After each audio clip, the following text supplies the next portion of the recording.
W is a subspace of a vector space V over the field Z3 plus 3 multiplication modulo 3 such that dimension of V is equal to 7 and dimension of W is equal to 4, then the number of elements in V over W is, the first option is 9, second is 81, third is 49 and fourth option is 27.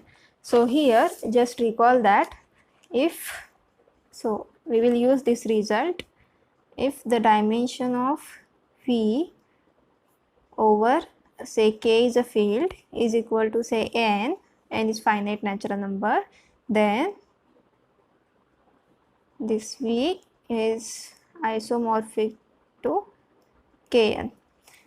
This is in fact if and only if then and vice versa.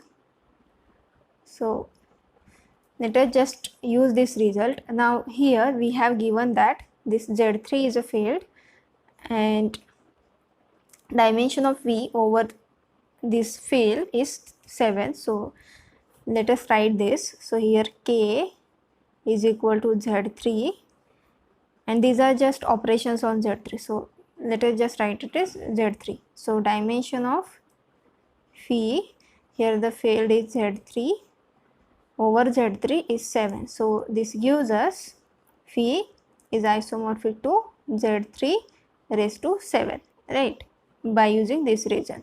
Similarly, dimension of W over this field Z3 is equal to 4. So this gives this W is isomorphic to Z3 raised to 4, right.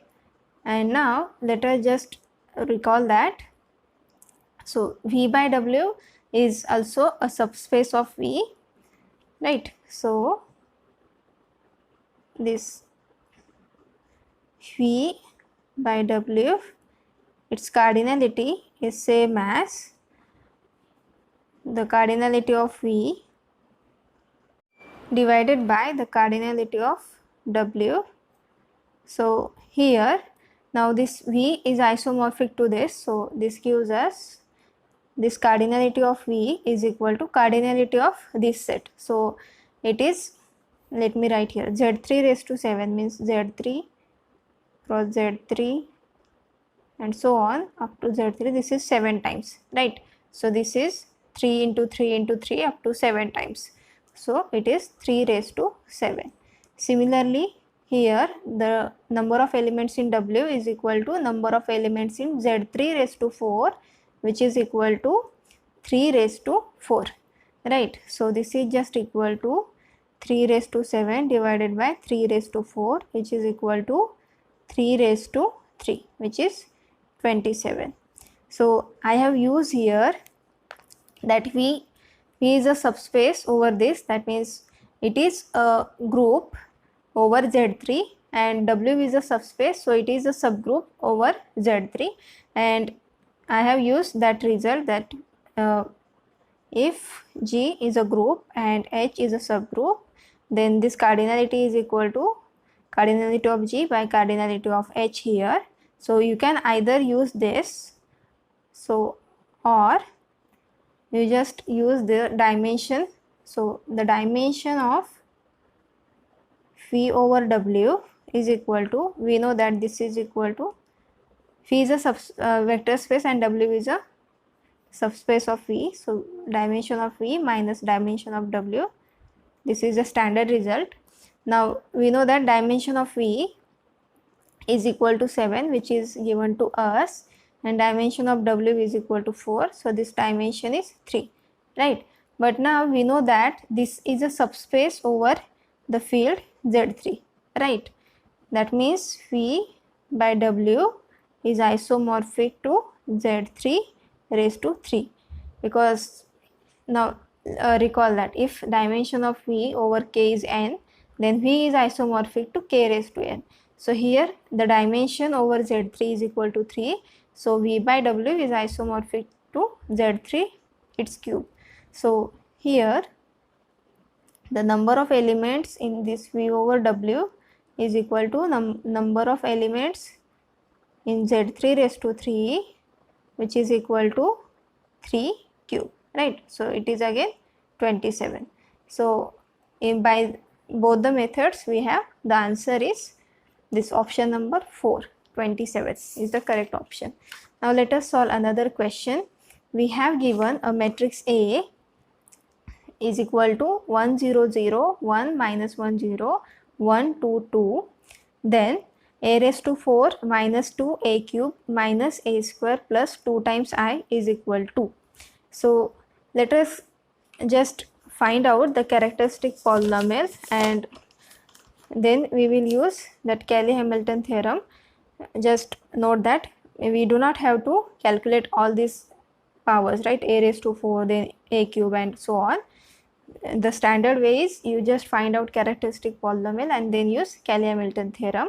So here let us find out the characteristic polynomial of the matrix. So CAX is equal to, how to find it? It is just determinant of xi minus a. So this is just equal to, now note that this is a lower triangular matrix, right? All these elements here are 0, so it is lower triangular matrix. So the characteristic polynomial is just take the factors here, so it is x minus 1, then x plus 1 and x minus 2. Suppose you have a, b, c, then the characteristic polynomial is just x minus a, x into x minus b into x minus c. So this is our characteristic polynomial. Now so simplify this, this is just equal to, now x minus 1 into x plus 1 is x square minus 1, because a square minus b square is equal to a minus b into a plus b. This is x minus 2. So this is just equal to x cube minus 2x square minus x plus 2, right? Now use Cayley-Hamilton theorem, which says that the matrix satisfies this characteristic polynomial. So CAA is equal to 0. That means when you put a in place of x, we must get 0. So this gives us, now put x equal to a, so a cube minus 2a square minus a plus 2. Now this 2 is in matrix form, it is 2 into the identity matrix I is equal to 0. So now we want the expression starts from a raised to 4, right? And this is from a raised to 3. So multiply on both sides by a. So we get a raised to 4 minus 2 a cube minus a square plus 2. I into a is a. I is identity matrix, and this is equal to a into 0. A times 0 is 0, right? So this 0 is a 0 matrix of size 3 by 3. Now let us just look here. So a raised to 4 minus 2a cube minus a square plus 2i, right? So here a raised to 4 minus 2a cube minus a square, this is same, but now we want 2i here, right? So add, so a raised to 4 minus 2a cube minus a square plus 2i is equal to, you take here it is minus 2a, and we have added this 2i here, so add 2i here also, right? So this gives us this a raised to 4 minus 2a cube minus a square plus 2i is equal to, now take 2 common, so 2 into I minus a, right? So this second option, it is 2 into I minus a, so this is the correct option. Now let us solve another question. The question is question number 9, and it says W is a subspace of M and n by n over R. So this is a set of all n by n matrices over the field R, set of all real numbers consisting of skew symmetric matrices. Then the dimension of W is, in the first option it is n into n plus 1 by 2, the second option is n square minus n, third is n into n minus 1 by 2, and last is n minus 1 the whole square.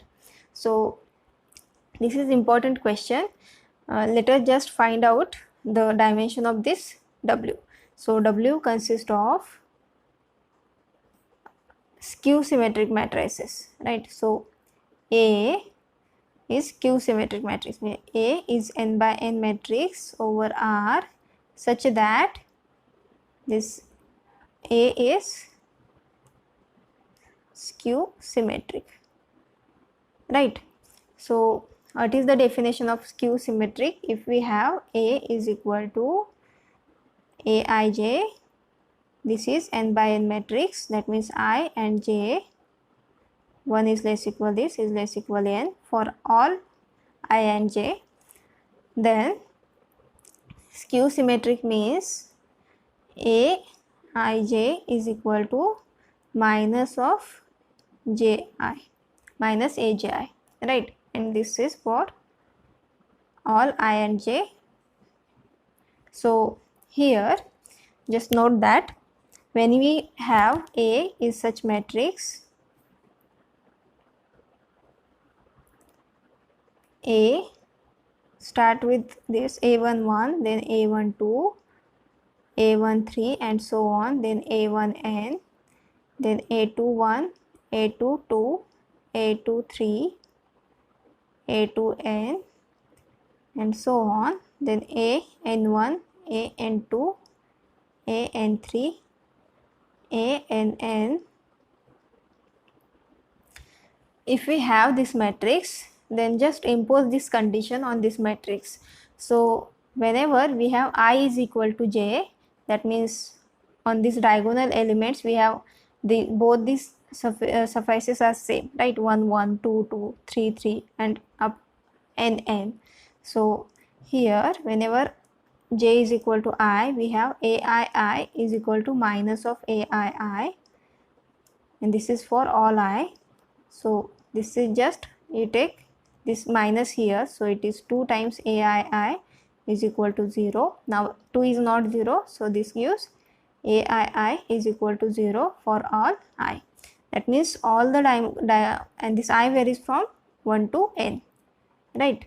So a11 is 0, a22 is 0 and so on up to ann is 0. So let us write our matrix by this condition. So here, so we have these restrictions on these diagonal elements. The diagonal elements must be 0. So 0, 0 and so on up to 0, right? This is n by n matrix. Now also note that a12 is same as minus of a21, right? Because if you take I is equal to 1, j is equal to 2, then a12 is same as minus of a21. Similarly a13 is same as minus of a31, and just calculate some more elements. So a23 is same as minus of a32 and so on. That means, so let us write this. So now a12 is same as minus of a21, so minus of a21, and here a21 is as it is. Now a13 is same as minus of a31 and this a31 is as it is. Now again this a23, so a23 is here, it is minus of a32, a32 is here, right? And so on. Now similarly this is an1 is fixed, then an2 is fixed, an3, and now this a1n is same as minus of an1, then a2n is same as minus of an2 and so on. So this is just minus of an1, means you just take the minus of these elements here. So minus of an1, then minus of an2, then minus of an3 and so on, and here it is 0, right? So that means on the diagonal we have all zeros, and whatever the elements are here, just take the minus of elements here. So let us just calculate the free variables here. Now whenever we have this a21 here, we are just taking minus of this. That means this is free variable and this is dependent on this. So all these elements are dependent and all these elements are free variables. So let us count these free variables. Now 0 is just fixed, it is dependent, so forget about 0. So calculate these elements. Now this is n by n matrix, right? So forget about this 0. So the remaining elements are just, now here this is one element, then along this third row we have these two elements, right? Because here it is first time 0 and all the elements are dependent. Now similarly on this fourth row we have three independent variables or free variables, and for the last we have here n minus 1 independent variables, because along this first row we have 0 independent variables, 0 number of independent variables with 0, 1, 2, 3 and so on up to n minus 1. So add all these elements. So this is just a dimension of this W is equal to, add all these elements, which is 0 plus 1 plus 2 and so on plus n minus 1. So this is just the sum of first n minus 1 elements. So this is just equal to n minus 1 into n minus. So simplify this, this is just equal to n into n minus 1 by 2, right? Because if we have sum of, suppose 1 plus 2 plus 3 plus and so on up to m, the first m elements, m numbers is just equal to m into m plus 1 by 2. So this just replace this m by n minus 1, we will get this result. So the answer is n into n minus 1 by 2. So this third option is the correct option.